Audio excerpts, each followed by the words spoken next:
I'm going to talk for a couple minutes on the financial strategy because it's so important. But really, when you think about it, the finance or the money, it's kind of like John Wooden said. I love the statement by John Wooden. You can't play basketball with your eye on the scoreboard. But most dentists play dentistry with their eye on the production every day. And they're not thinking about what they're doing. You know, in dentistry, you're 50 years behind. The consultants are 50 years behind the rest of the world. They're 50 years behind people like Zappos that build businesses on hiring the best people and giving them a mission and a purpose and values to live. We're 50 years out of date. And we wonder why dentists are getting killed by HMOs and PPOs. But they deserve it. They built crappy practices. They're not trying to get better. They're not trying to deliver outstanding services. And they're sucking gas on the financial end of it because they should. Now, in Scottsdale, we got quite a few of you guys are from Scottsdale. I mean, we have to call the restaurant before we go out to eat to know it's still in business. But the best ones are still what? They're doing good. And they're doing better because the other ones are gone. Okay? So I'm just saying that money is like the score of a game. Okay? It tells you how you're doing. It tells you if you can keep playing the game. Right? It tells you if everything you're doing up here is worthwhile. Are you creating enough value in the marketplace that the marketplace is willing to pay you what it costs you to run your business plus more, which is profit? And until we start thinking like that, we're going to have a lot of disillusioned dentists. Okay? So, one of the statements, and I meant to bring the book today, I still have the original book that Elliot Simon gave me in 1970, The Richest Man in Babylon, my little gold book. And a lot of times I'm amazed I still have it because I've lost a lot of other things. And Elliot Simon was an attorney that I was rebuilding a mouth of a optometrist, Saul Tabak. I was doing a full mouth reconstruction on him, a nathologic reconstruction. And Saul was coming from Dubuque to Dyersville to have me do his mouth. And we're sitting there, and he says, you know, you need to get incorporated. So I've got a guy you need to see. So he sent me into Chicago to Elliot Simon, and he gave me this book, The Richest Man in Babylon. Here's what he told me. He met with me for 3 hours. And the second time I went in, I thought we were going to talk about incorporation. And I'll never forget that. It was at the Whitehall Hotel in downtown Chicago, which is a European hotel, and you had to take your shoes off before you went in your room. Okay? So I'm in there, and I'm having lunch with him. We were there for 3 hours. And he went through principle by principle by principle in the book, and he said to me, if you don't intend to live by these principles, I don't want you for a client because I don't want failures. If you don't live by these financial principles, you're going to die broke. I don't care how much money you make. And that's the God truth. If you don't have some principles, you're going to, I mean, imagine somebody making $30 million and their whole life they're walking around with a lean purse. Does that make any sense to you? But it really says that we don't know how to manage our money. Right? And if you turn your money over to your accountant to manage it for you, you're going to lose it. Because your P&L, you can't run a dental practice or any business on a P&L statement. It's impossible. It gives you information that's antiquated. The month's over. You need a cash flow system, and that's what we're going to talk about. So here are the 4 flawed assumptions / illusions. People think that production equals wealth. Nothing of the kind. It's an absolute illusion. They think that they can run their practice on an accounting statement, which is an absolute lie. You have no clue. How many of you can read a P&L statement in the room, other than the accountants that are in the room? How many? I can't. It doesn't make any sense to me. It was designed in 1902 for a world that doesn't exist today. And here's what an accounting statement does. It balances your assets and your liabilities. That's cool. How many of you want your assets and liabilities to be balanced? I don't. I want them to be totally imbalanced. Okay? So I'm just bringing this up. Okay? And you think you can run your practice by the seat of your pants. Okay? So this is a dreadful story. Not enough profit. Okay? Not enough profit. Okay? So in a data that I understand this is 4 years old, But it hasn't gotten any better for dentists. 90% of all dentists in America make $135,000 plus or minus $42,000 regardless of gross revenues. 90% of all dentists are right in here in the green zone. Okay? Now that's net after taxes. Okay? 142 to 200, 90%. Okay? But there's a group over here that go 2 and 3 and 4x of that. Okay? A smaller group. See, there's the bell curve again, right? You see? It's in everything. Okay? So I guess, again, each one of us has to decide what group we want to be in. So if you're grossing $600,000 a year and your overhead is 70%, you're losing 108. If you're grossing $800,000 a year and your overhead is 70%, you're losing 144. If you're grossing $900,000, you're losing 162,000 every year. I talked to a dentist just yesterday from Michigan doing 1.2, 70% overhead. He's losing about $200,000 a year. But he's okay. He's pretty close to ideal. Yeah. Okay. Can't take the time off. Day after day, I talk to dentists in their 50s, and they've never taken 2 weeks off in their whole history of practice. Do you know why? They can't. And the reason they can't is they don't have control over money. Okay? They don't have control over money. Now look at this. This practice at $900,000 in 10 years is going to lose $1.62 million in net profit. In 30 years, we're looking at $5 million difference, okay, between 50% and 70%. Cut it in half. It's still sizable. It's enough to totally fund your future, right?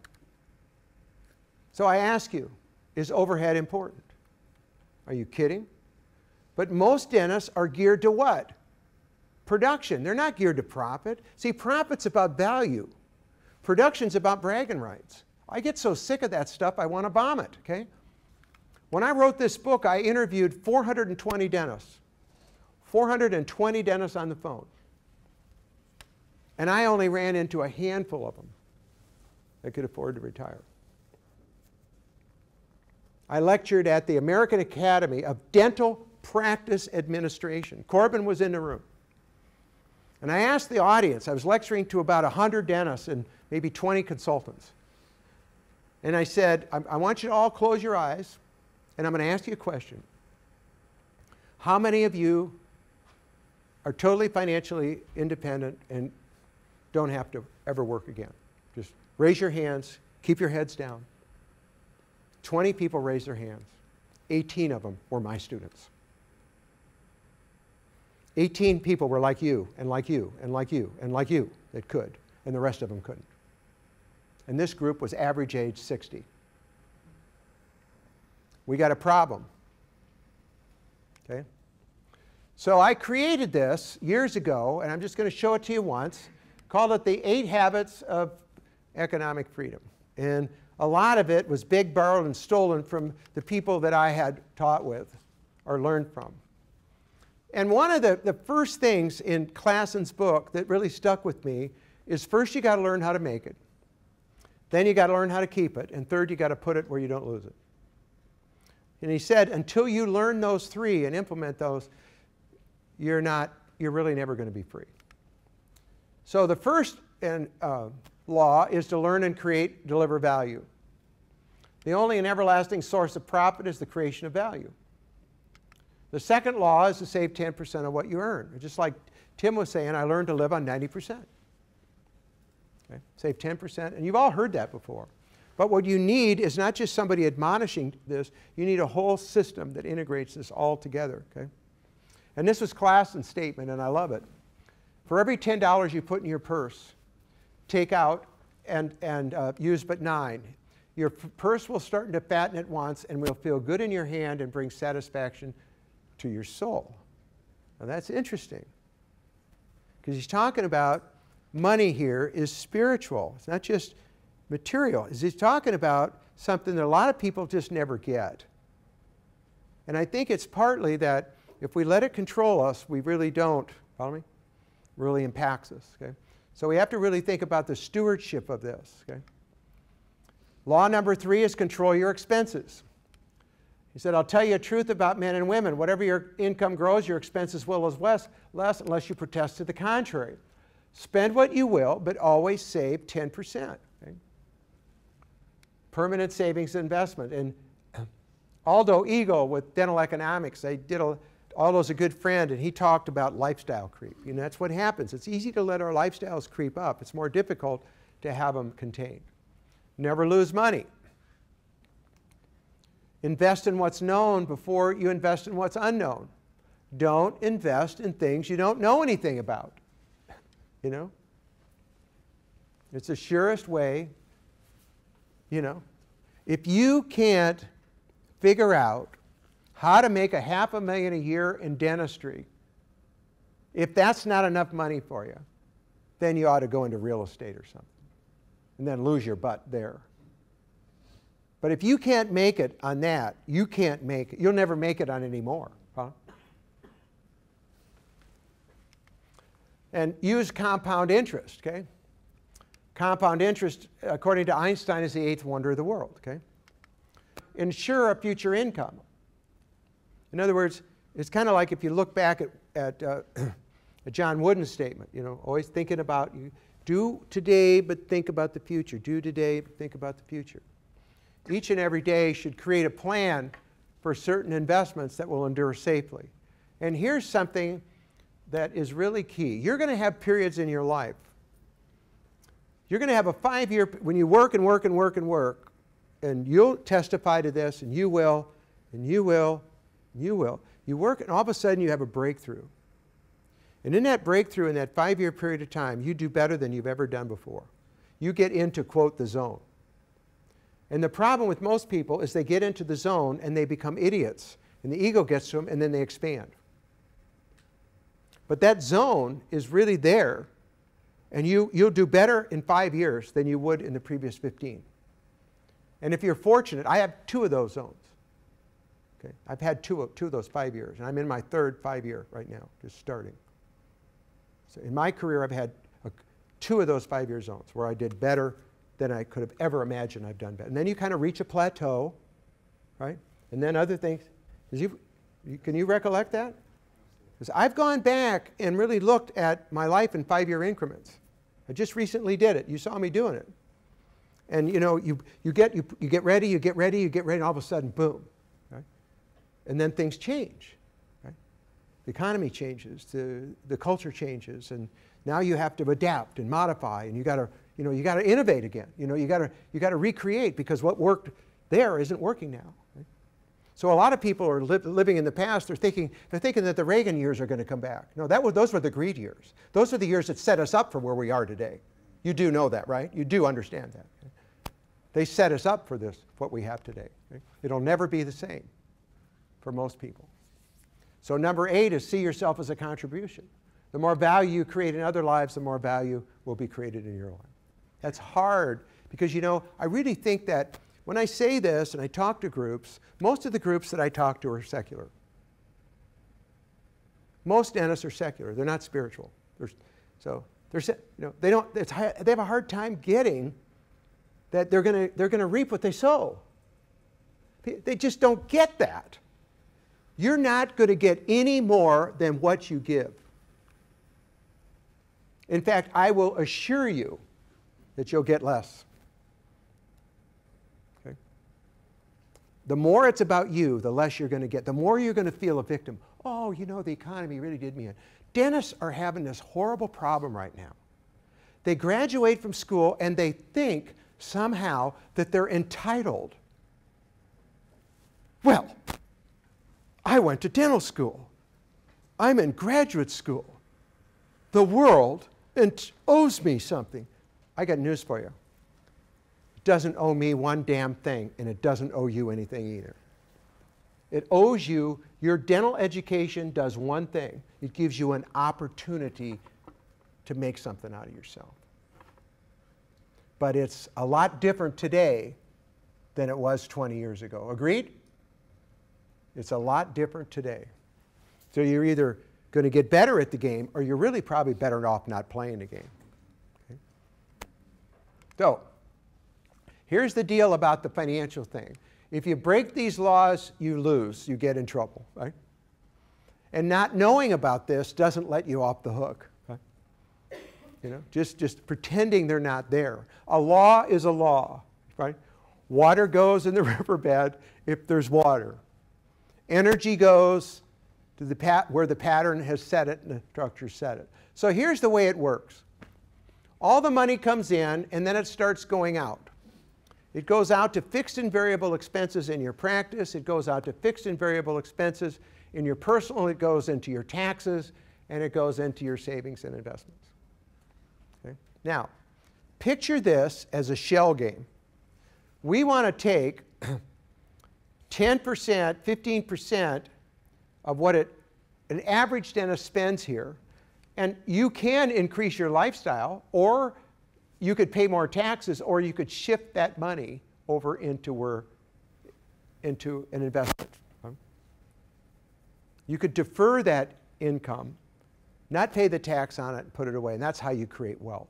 Your practice is an oil well, okay, from a financial standpoint.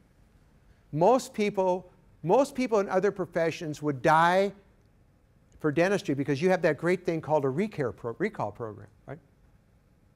And those people keep coming back, and they don't come back to get their eyes checked on a regular basis. There's a lot of things people don't do on a regular basis, but they really do. We've really conditioned people in a dental standpoint. So the dreadful story, of course, is there's not enough money for retirement. And why? Because we don't really have a cash flow system that works. So I want to introduce you to that. Okay? I want to introduce you to the idea of budgeting, because financial independence and budgeting go hand in hand. You're not going to get one without the other. Let me just say that. You're not going to have one without the other. Am I saying don't use accountants? I've never said that. I use accountants. I've used the same accounting firm since 1975, and they're awesome. Great tax people, but they do my taxes and they work on my depreciation. They don't tell me how to run my business. They don't keep the numbers of my business. Okay? So the cash flow system is the single most important thing you're going to do with money. Okay? And you'll see that it impacts everything. It puts you in control of money. It's simple. You can understand it. It gives you peace of mind.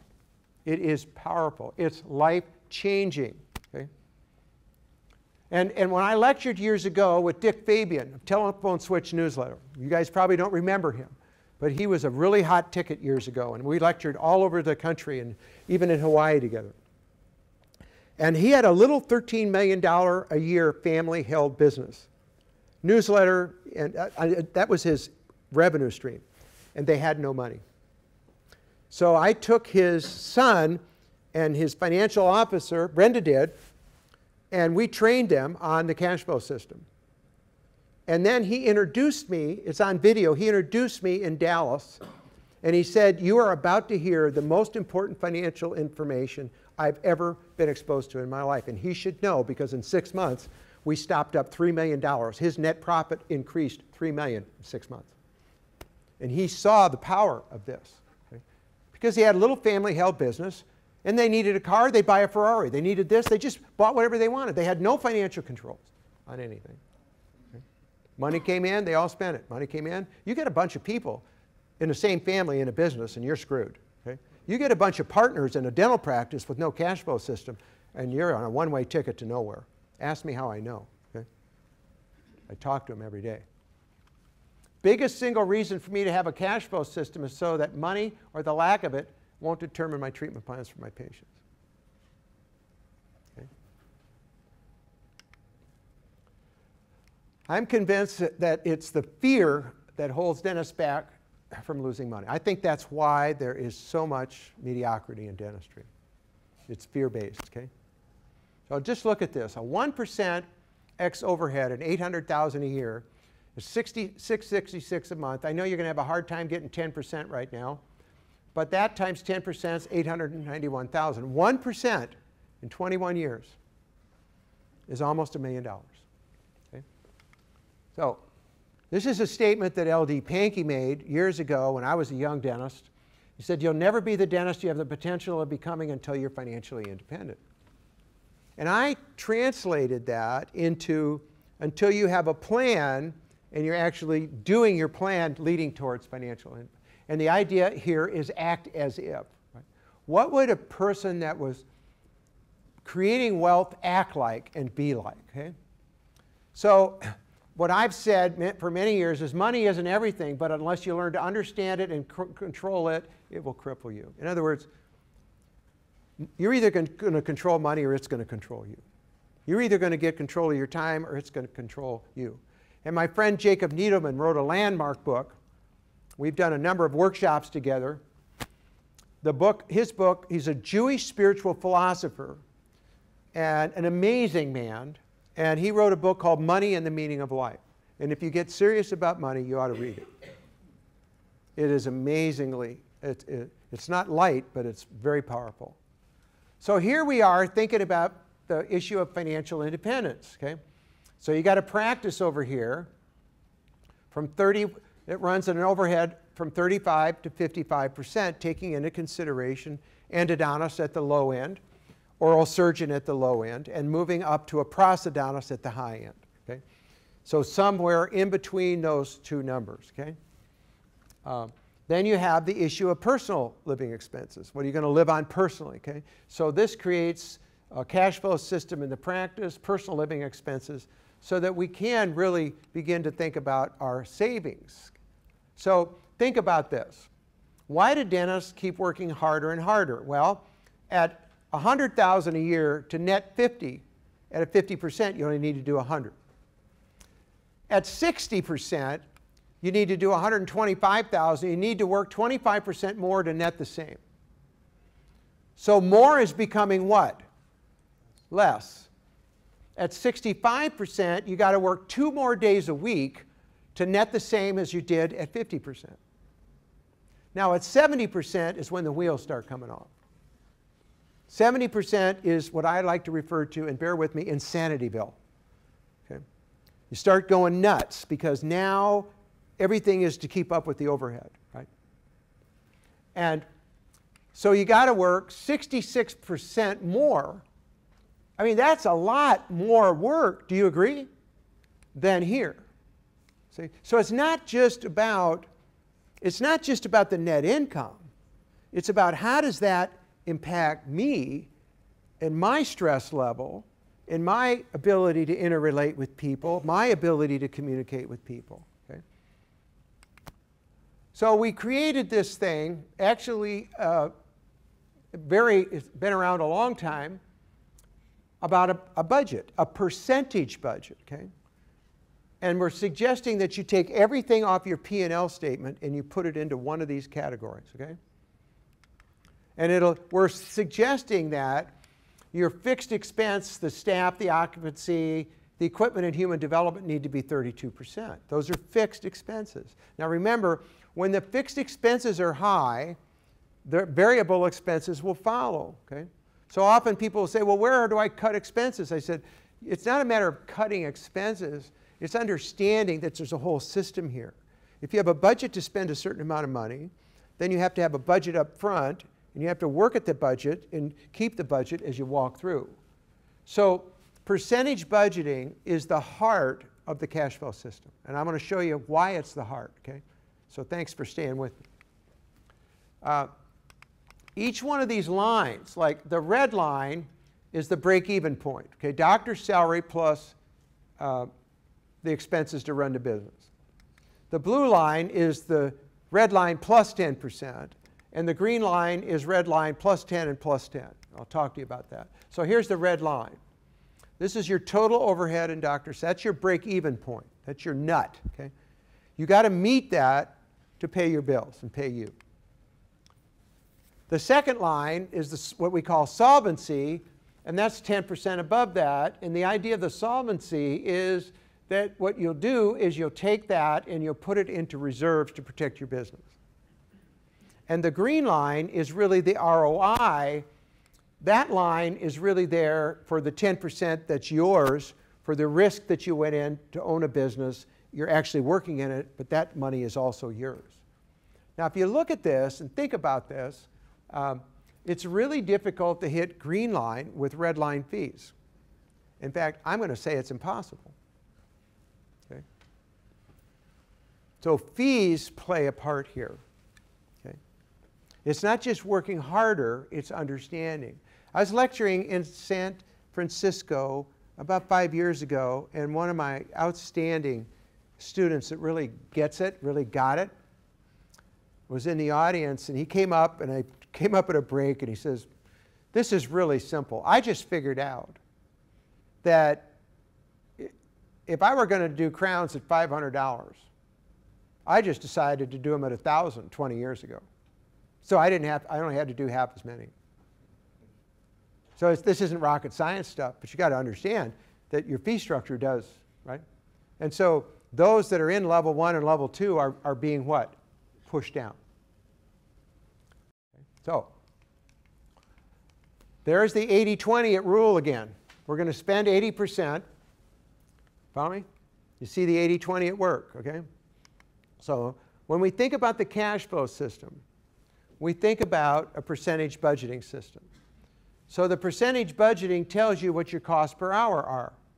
You convert your budget into total fixed and variable costs, hours worked equals cost per hour.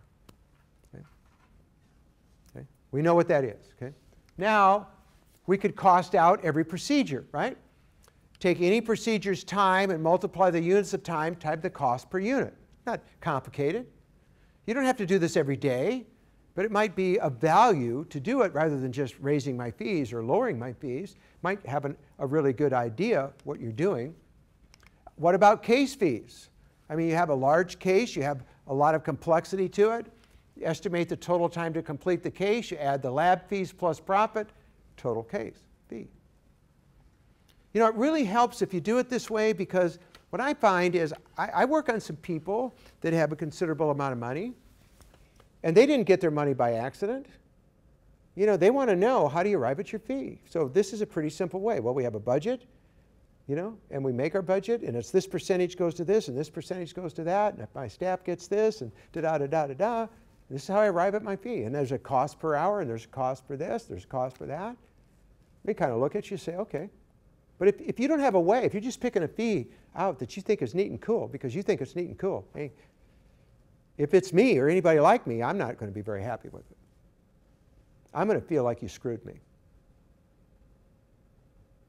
That's what I'm going to feel. I'm not going to be very, even though I might pay it, I may not be happy about it. I may not refer people to you because they paid it. So we could also take that and we could allocate department and revenue costs per department. If you had an in-house lab like I did, I had 3 full-time technicians doing my work when I was in Dubuque, and I had a part-time, so we actually had 4 technicians doing my work. We had to figure out, well, what was it costing us per unit? So we took, you know, the space, we took the labor, we took the materials, we took everything, divided by the units we were doing in either gold or porcelain, and we were able to compute what our cost per unit was. Because my partners, who they didn't work for, were obviously concerned. Were they paying for part of that? So we knew what our per unit was. Does that make sense? Okay. Most dentists that use CERECs have no idea what their CEREC costs. CEREC costs between $260 and $280 a unit minimum per unit. Okay. If you think the training and the depreciation and everything that goes with it, it's amazing. Nobody tells you that. Okay. But you ought to know that before you go into it. So you allocate a fixed and variable expenses to compute the revenue cost, because you know, money is about revenues in and expenses associated with that revenue stream. Okay? It's also a really great thing to do with an associate. Okay? And the issue of budgeting goes with insurance management. You got to determine who you're working for. Are you working for the patients or the insurance company? It's up to you. You make that decision, right? But it definitely is a factor, is it not? It's a factor in financial arrangements. And every patient over a certain amount should have a written financial arrangement. Every patient. Okay? It plays a factor in receivables, and cash is king. You know, cash is king. When I started my first office in Dyersville, Walt Berry had a little sign: "In God we trust, in God we trust. Others pay cash," and by God they did. You know, you pump the chair up. I swear to God, I wish I'd kept it. Pump the chair up, and they're looking right at that. And so what we did is we kept a checkbook for every bank.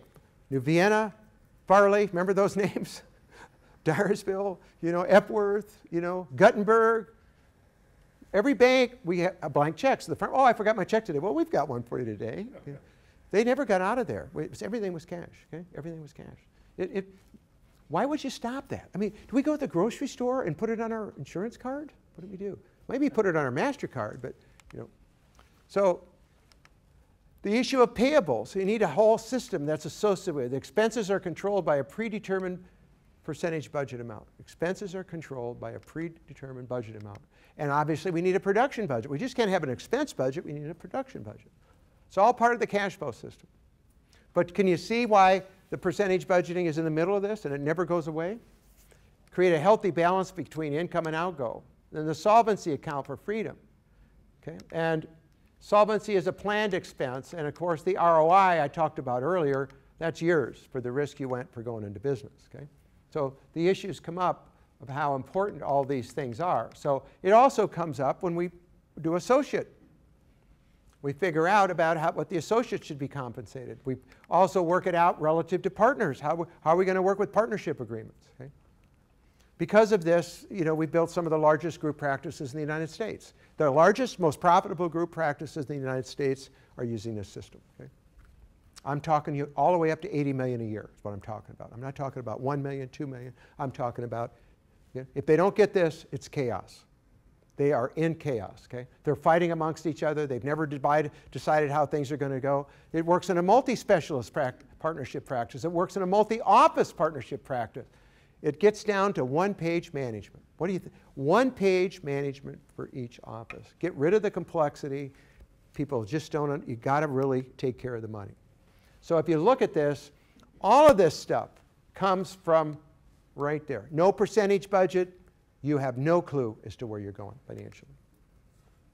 So most dentists, 95% of all the money coming into their office is pre-spent. We're just simply saying we need to have a target to shoot for, right? We need to have some targets to shoot for. The more control you put on the money, the more profit you have. And profit equals you empowerment, and power gives you freedom. So there you have it. Okay? Now, I think the question here begs to be asked, and it'd be neat if we could just fly that apart right now.